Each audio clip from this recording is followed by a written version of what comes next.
नमस्कार. Pallavi's kitchen and vlog या आपल्या यूट्यूब चॅनलवर मी पुन्हा एकदा मनापासून स्वागत करते. आता उन्हाळा सुरू झालेला आहे, तर ह्या उन्हाळ्यात थंडगार अशी काहीतरी रेसिपी तर झालीच पाहिजे. त्यामुळे मी मस्त थंडगार आंबट गोड असं कैरीचं छान पन्हं बनवणार आहे. तर रेसिपी तुम्ही पूर्ण बघा. इथे मी गावरान कैऱ्या घेतलेल्या आहेत. ह्या गावरान कैऱ्या मी स्वच्छ धुवून घेतलेल्या आहेत. त्यानंतर त्या आपल्याला कुकरला वाफवून घ्यायच्या आहेत. इथे मी ह्या कैऱ्या मस्त अशा कुकरला वाफवून घेतलेल्या आहेत. कुकरची वाफ गेल्यानंतर मी त्या बाहेर काढून घ्यायच्या आहेत. इथे मस्तपैकी कैऱ्या आपल्या वाफवून झालेल्या आहेत. वाफवून झाल्यानंतर त्या पूर्णपणे आपल्याला थंड करून घ्यायच्या आहेत. थंड झाल्यानंतर इथे मी अगोदर कैरींचे साल बाहेर काढून घेते. ते बघू शकता तुम्ही, अगोदर कैरींची साल बाहेर काढून घ्यायची आहेत. खूप छान असं आंबट गोड हे पन्हं होतं. अगदी झटपट, अगदी 10 मिनटात तुम्ही हे पन्हं करू शकतात आणि ह्या उन्हाळ्यात अतिशय चांगलं असतं प्यायला. इथे मी कैरींचे साल बाजूला काढून घेतलेले आहेत. त्यानंतर हा गर आहे या साईडला. ह्या गरमध्ये थोडंसं मी पाणी टाकलेलं आहे. तसंच कैरींच्या सालमध्येही थंड पाणी टाकून घेतलेलं आहे. त्यानंतर हे आपल्याला हलकंसं मॅश करून घ्यायचं आहे. इथे मी कोही बाजूला काढून घेते. इथे तुम्ही बघू शकतात, कोही अशा व्यवस्थित बाजूला काढून घ्यायच्या आहेत.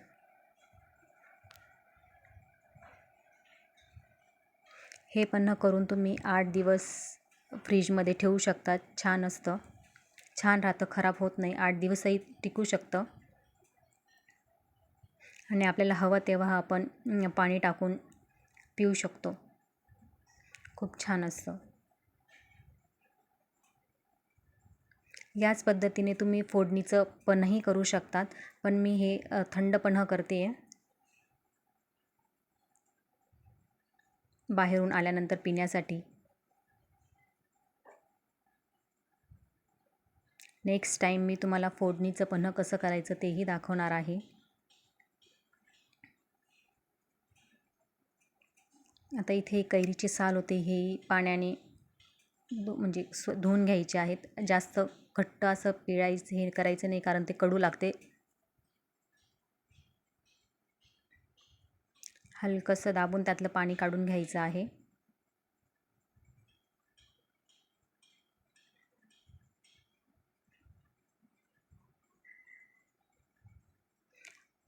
तुम्ही जर व्हिडिओ पहिल्यांदा पाहत असाल तर आपल्या चॅनलला सबस्क्राईब करा, सपोर्ट करा आणि जास्तीत जास्त शेअर करायला विसरू नका.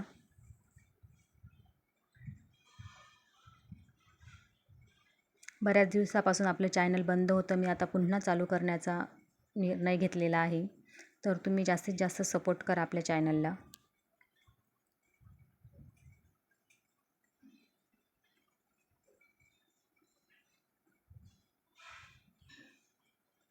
इथे जो हा उकडलेला कैरींचा गर होता, तो मी मिक्सरच्या पॉटमध्ये ओतून घेतलेला आहे.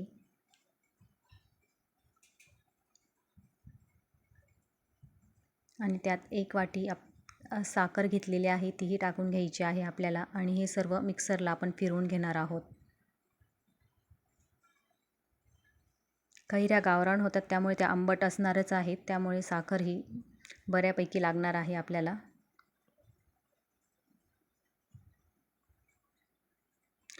तुम्ही कैरींनुसार ॲडजस्ट करू शकतात, साखर कमी जास्त करू शकतात. इथे आपलं कैरींचं पन्हं झालेलं आहे. त्यात मी चिमूटभर मीठ टाकणार आहे.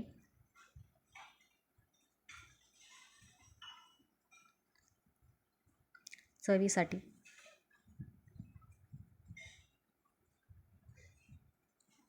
अगदी 10 ते 15 मिनटात आपलं पन्हं करून तयार झालेलं आहे. हवं तर तुम्ही यात वेगवेगळे कलरही, फूड कलर मिक्स करू शकतात. माझ्याकडे ग्रीन कलर आहे, त्यामुळे मी ग्रीन कलर मिक्स करणार आहे. मला जेवढं कलरचं बनवायचं होतं पन्हं, मी तेवढं पन्हं साईडला काढून घेतलेलं आहे. आणि तेवढ्या याच्यात मी आता कलर मिक्स करणार आहे. तुमच्याकडे हवा तो कलर तुम्ही मिक्स करून घ्या. दिसायलाही खूप छान दिसतं, पण ग्रीन कलरच छान दिसतो. इथे मी हिरवा कलर मिक्स केलेला आहे.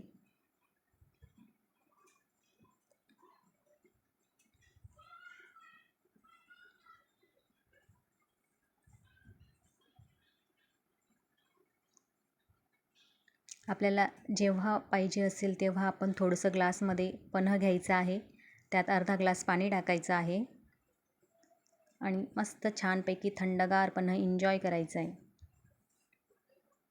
इथे तुम्ही बघू शकतात किती सुंदर दिसतंय.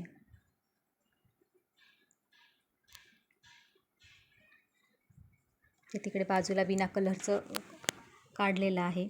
आता मी एका ग्लासमध्ये कलरचं पन्हं घेणार आहे आणि दुसऱ्या ग्लासमध्ये बिना कलरचं. एकदा तुम्ही नक्की ट्राय करून बघा ह्या उन्हाळ्यात.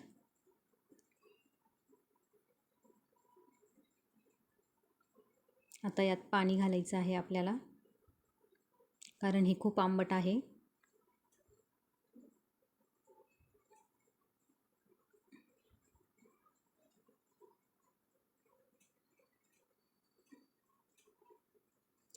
पाणी घालून मिक्स करून घ्यायचं आहे व्यवस्थित.